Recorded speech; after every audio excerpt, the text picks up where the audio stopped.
Hey all three of you, it's your favorite failing YouTuber back at it again, and this time I'm going to talk about COD. No, not the fish, I'm going to talk about Call of Duty, a video game series that I and many other Zoomers have spent far too much time playing, but more specifically, I'm going to talk about Call of Duty Modern Warfare 2. No, not the one from 2009, but the one from 2022, and how the game's campaign quite simply lies to its audience about geopolitics on an absolutely Looney Tunes level. To put it plainly, the American-made game claims that the Russians, together with Iran, Al-Qatala, which is the off-brand version of ISIS and Al-Qaeda, who in reality hates the Iranian government for religious reasons, and the Mexican cartels, Wayne, have all united in a plot to destroy the freedom-loving American empire for no reason whatsoever. And I know, Call of Duty Modern Warfare from 2019 and its sequel Modern Warfare 2 from 2022 are obviously works of fiction, but it's highly influential fiction that changes real-life events and facts to make the US military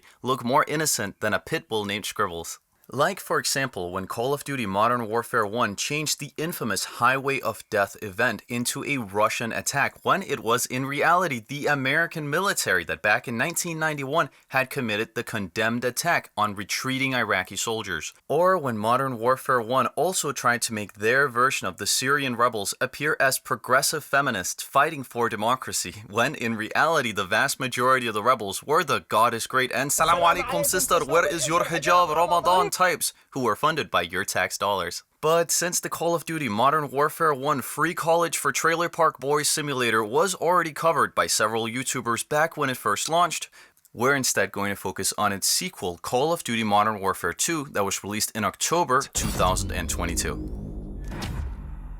And luckily for this video, Modern Warfare 2 contains a propagandized distortion of reality more ridiculous than anything else I've ever seen in my life, to the point where you start wondering if this was written by Raytheon. So let's get to work making fun of it and analyzing why these games have such pro-US military storylines. Let's start with our first example of just how dishonest Call of Duty Modern Warfare 2 story is, and we don't need to look further than to the game's first mission to find it. In the game's first mission called Strike, you play as the British Special Forces soldier and TikTok icon with the call sign Ghost, and your mission is to neutralize an Iranian general named Horbani, who is the fictional leader of the real-life Iranian Special Forces group called the Quds Force. Horbani is very obviously an almost one-to-one copy of Qassam Soleimani, a real-life Iranian general. He even has the graying beard. Qassam Soleimani was in January 2020, like the fictional Horbani, also blown up by an American Hellfire missile strike that caused a serious confrontation between Iran and the US.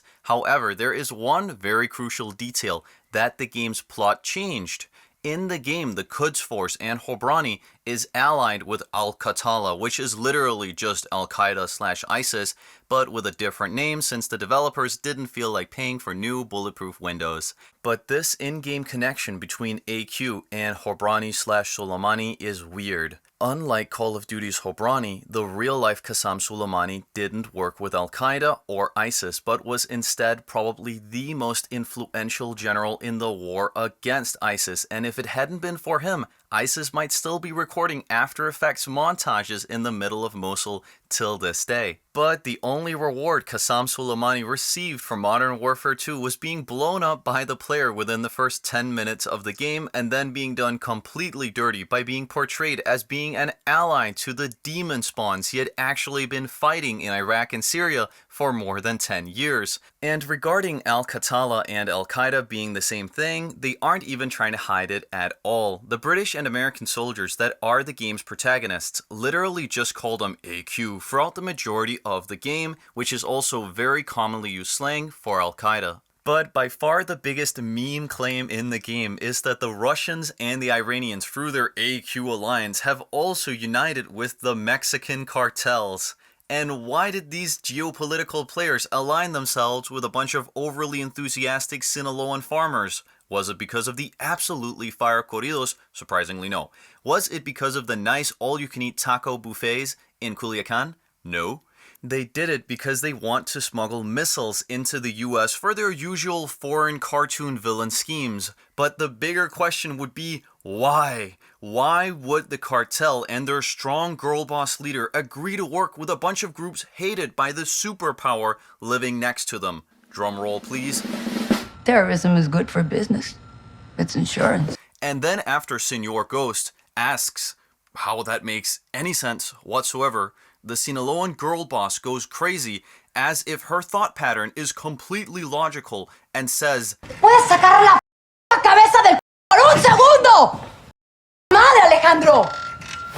No, Valeria, that is a really bad conclusion. In reality, the Mexican cartels would never do this, since it would only attract way more attention onto the cartels, considering that they would both have now joined the war on drugs on the side of drugs, and now also the war on terror on the side of terror. Not to mention, now they're also gonna be vaguely allied to the United States geopolitical enemies. What the hell? Why would the Mexican cartels ever do this? Sure, they might get some benefits if they pull it off flawlessly, like more American resources getting diverted away from checking the border for narcotics, but if they get caught, they will get absolutely obliterated by the American military for aiding the Mark Bar Amrica Club. Which is why, surprise, surprise, the Mexican cartels don't do this, and this is merely another plot point that ties every single modern day boogeyman together into some kind of nightmarish Justice League, because they are all jelly of America's extra large portions of fries,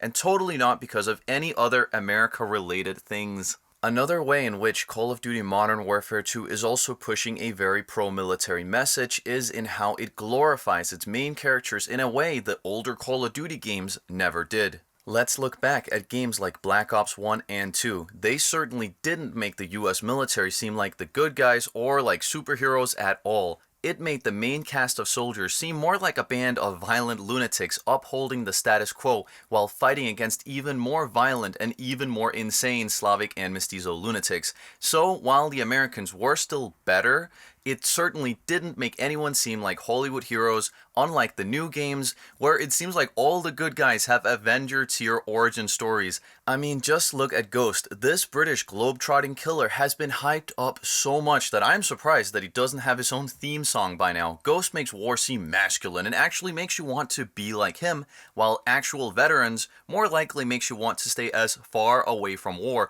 as humanly possible if you know what's good for yourself. Can I also just say that while the voice actors in the game did a fine job, I really miss the old voice actor for Ghost. Now that was a guy that I'd join a war in a country that I just heard about for. Shepard's contractors are inbound to reinforce. They're bringing hardware. They'll need room. I've got your ropes! Hang on! Thunder 2-1! I've got red smoke in the tree line! Stand by to engage with my mark! At least this version of Ghost managed to live through though. The scene of Ghost getting betrayed by Shepard has been stuck in my head since back in 2009. Speaking of Shepard, that reminds me. There is actually a secondary antagonist in the game who is an American general called Shepard, but naturally he acts completely alone and all of his soldiers are masked mercenaries and not members of the US military, thus their actions conveniently don't put you in a situation where you, God forbid, have to shoot our guys, only everyone else on the planet. Other examples of the game trying to portray the complex geopolitical realities of today into baby language that every single 13-year-old hyped up on Prime Energy can understand includes Russia arming jihadists, which also didn't happen. It was our Arab allies like the one that hosted the FIFA World Cup in 2022 that actually did that. And finally, let's talk about the main bad guy in Modern Warfare 2, Hassan Sayani. Hassan Sayani could be an interesting character since he is an Al-Quds officer motivated by revenge after the US took out his idol Hobrani/Soleimani. That is a pretty good setup that could potentially give us both sides of the story, right? Nah, not really at all. No, let him burn as Ghobrani burned. Sayani is firstly portrayed as having very legitimate grievances with American foreign policy. But he quickly just turns into becoming some generic villain who wants to blow up cities because he's a tiny bit crazy. Told you your nation would see fire! You think you can stop me? Ghost, Soap. watch the window.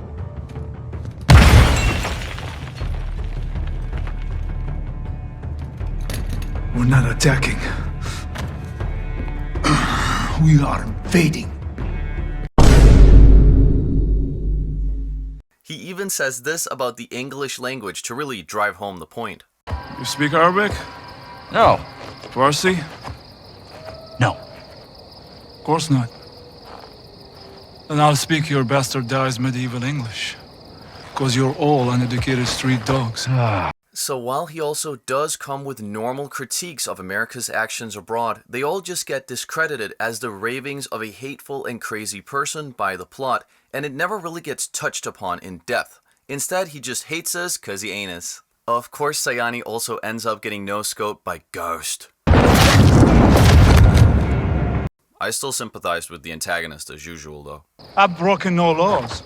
These men and their commanders are the lawbreakers. But alas, why does Call of Duty attempt to paint the world as black and white? Well, firstly, it's because they want a plot that, like most action movies, is not super complex. But obviously, I'm going to call it out because it's trying to pass itself off as some kind of geopolitical thriller. Secondly, American mass media, like most mass media worldwide, likes to portray themselves as the good guys, since most consumers want to watch something that makes them feel good about being from their own country. But thirdly, and most interestingly, Call of Duty is also an important recruitment tool for the American military, which is sorely lacking recruits. Think about it, real war isn't actually that fun, to put it extremely mildly, but Call of Duty is. It's also a game being played by millions of young boys that makes the military seem exciting and trivializes the things that soldiers do in war, and most importantly, it makes kids forget that there is no respawn button IRL, which is just the kind of people that any self-respecting murder organization needs.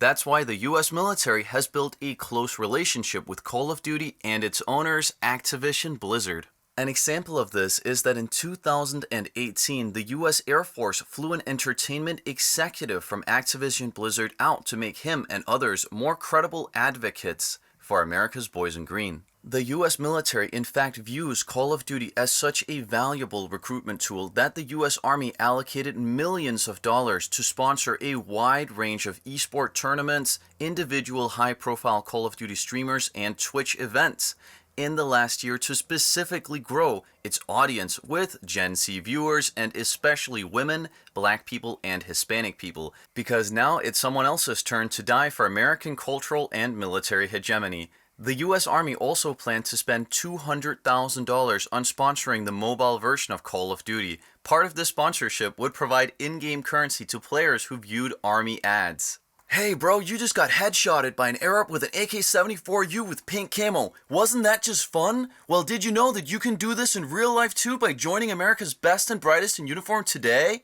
Where commanding cool tools like drones and getting awesome kill streaks and satisfying multi-kills is just part of a normal workday? Rated M for manly. This sponsorship was however cancelled, but if it ever becomes a reality, dear Mr. Army Man, please make that the ad.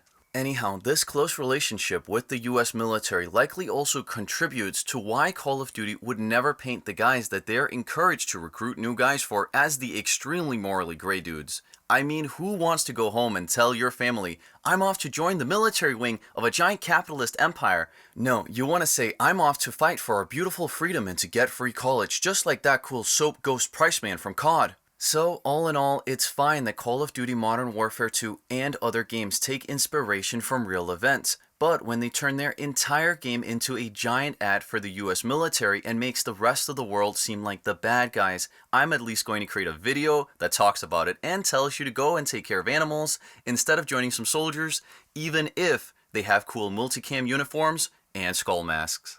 Thank you so much for watching the video. Here are the different ways that you can help this video gain traction. First, like the video. Secondly, give it a nice comment. Thirdly, share the videos on forums, Twitter, Instagram, or Facebook. And lastly, the absolutely only way that Pus Tenebras can continue is if you support it on Patreon, since this is what the vast majority of my time gets spent on, and therefore it won't be possible to make these videos without your support. On Patreon, you can support Pus Tenebras with as little as $3 a month, or any larger amount as well.